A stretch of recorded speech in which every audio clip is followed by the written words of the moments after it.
Hello everyone. Today I watched two kinds of different videos. The first one show us the truth about eye contact can reveal many secrets. When the first time I watched this movie, I thought it's a sitcom, but now I think it's a reality TV show, which the girl made it so funny that can draw audience eyes totally. It's not telling us a made-up story. It just shows something real. Well, talk about the second video. I'm sure it's TV advertising.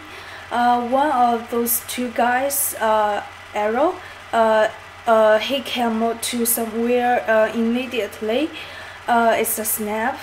The advertising is use this way to show us some information about the Century's Perth, such as Blue Cat Cafe, educational center, just like we visit there in person. But the second part of this video is disgusting, and I don't wanna watch it anymore.